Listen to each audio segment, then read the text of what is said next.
ETF index mutual funds నేర్చుకుని stock మార్కెట్లో రాణించాలనుకుంటున్నారా? వెంటనే ఈ నెంబర్కి కాల్ చేయండి.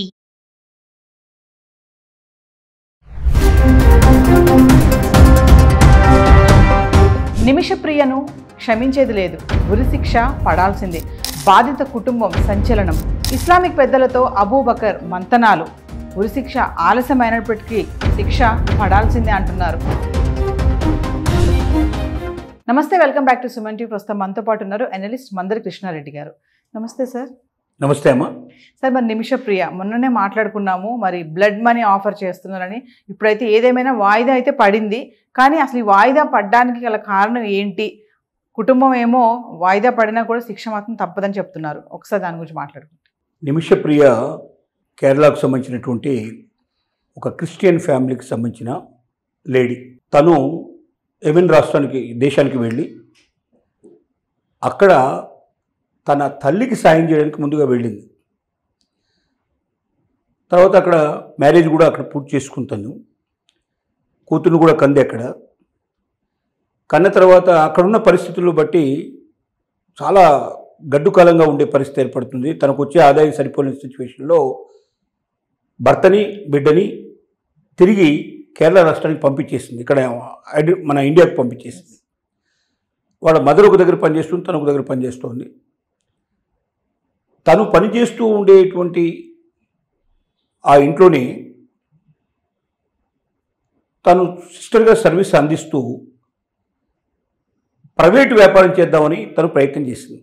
అక్కడ యెమెన్ రాష్ట్రమే కాదు, మొత్తం అది ఒక్క దేశమే కాదు, అరబ్ దేశాలన్నింటిలో కూడా ఉన్న ఒక ప్రత్యేకమైనటువంటి పద్ధతి ఏంటంటే, ఎవరైనా అరబ్ దేశాల్లో వ్యాపారం పెట్టాలంటే 51% అక్కడ ఉన్నటువంటి ఎవరైనా ఒక లోకల్ పర్సన్కి అతనికి ఇవ్వాలి, ఆఫర్ చేయాలి.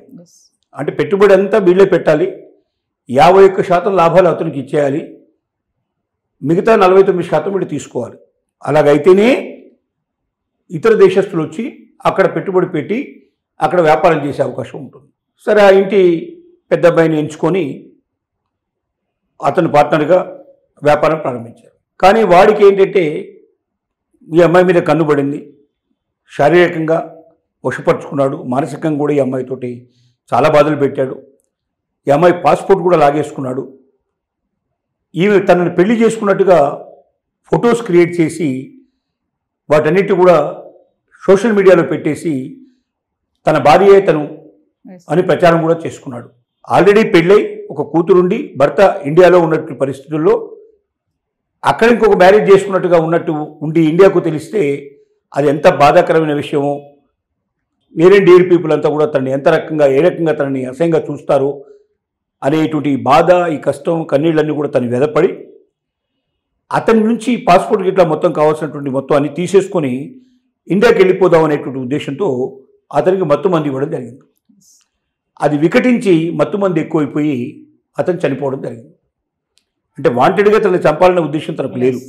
తాత్కాలికంగా మత్తుమందిలో అతను మునిగి ఉన్నప్పుడు, ఆ 2 గంటలు 4 గంటలు అవుతున్నప్పుడు కొంచెం ఎక్కువగా మత్తుమంది ఇస్తే ఎక్కువసేపు అతను నిద్రపోతాడు. ఆ టైంలో తన మొత్తం పాస్పోర్టు మిగతా పేపర్స్ అన్ని తీసేసుకొని అక్కడి నుంచి బయటపడి ఇండియాకి వెళ్ళిపోవచ్చు అనేటువంటి ఒక ఆలోచనతో తను ఈ పని చేసింది. అది విధి ఒక రకంగా తెలిస్తే తను ఒక రకంగా ఉంటుందనే భావంతో ఆ వికటించి ఆ మత్తుమందు చివరికి ఆ వ్యక్తి చనిపోయాడు. ఇప్పుడు ఆ కుటుంబం ఒకవేళ క్షమాభిక్ష పెడితే తను మరణశిక్ష నుంచి తప్పించుకునే అవకాశం ఉంది. 2017 నుంచి దాదాపుగా 8 years నుంచి తన జైల్లోనే ఉంది.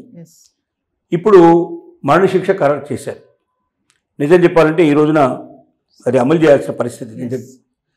కానీ భారత ప్రభుత్వం జోక్యం చేసుకుంది దీంట్లో. అక్కడ ఎంబసీ కూడా రిక్వెస్ట్ లెటర్ పంపించింది. సుప్రీంకోర్టు నుంచి కూడా ఒక అభ్యర్థన పోయింది. వీటికి తోడుగా ఇస్లాం మత పెద్ద అబూబకర్ అనే వ్యక్తి భారతదేశం నుంచి యెమెన్కు గతంలో చాలాసార్లు వెళ్ళొచ్చాడు.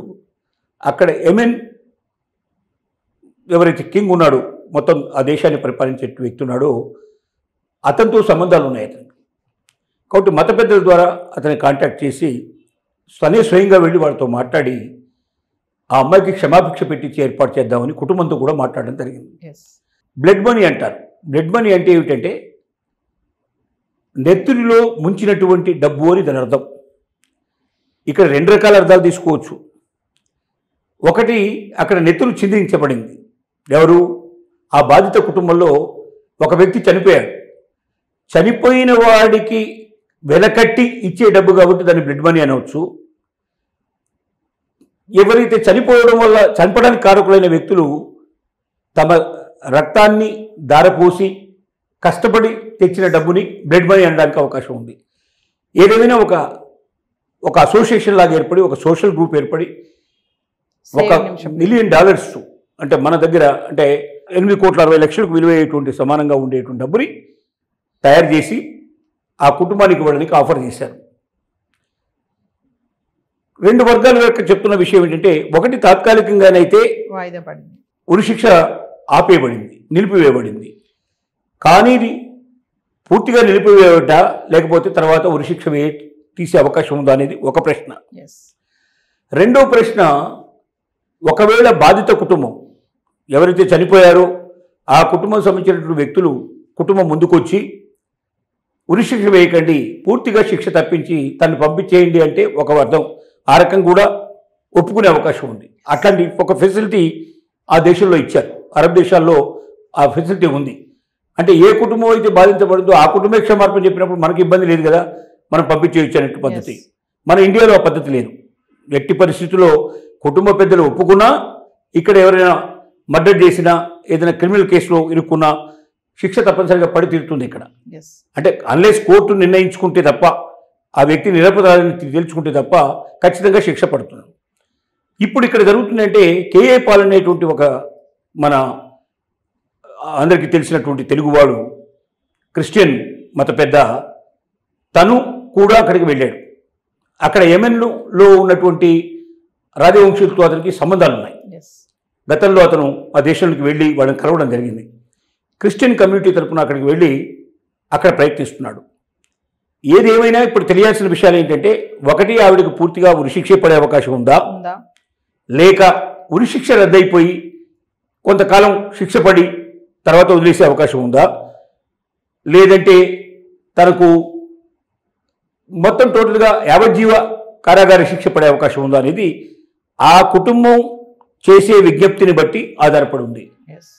కుటుంబం ఒప్పుకోకపోతే, బ్లడ్ మనీ తీసుకోవడానికి ఒప్పుకోకపోతే ఖచ్చితంగా ఉరిశిక్ష అమలు పడుతుంది. ఒకవేళ ఒప్పుకుంటే వాళ్ళు ఇచ్చేటువంటి రికమెండేషన్స్ మీద ఆధారపడి ఉంటుంది తప్ప ప్రభుత్వం ఏ నిర్ణయం తీసుకోవడానికి కానీ, కోర్టు ఏ నిర్ణయం తీసుకోవడానికి కానీ అవకాశం లేదు. ఆ కుటుంబాన్ని ఒప్పించే ప్రయత్నం అందరూ చేస్తున్నారు.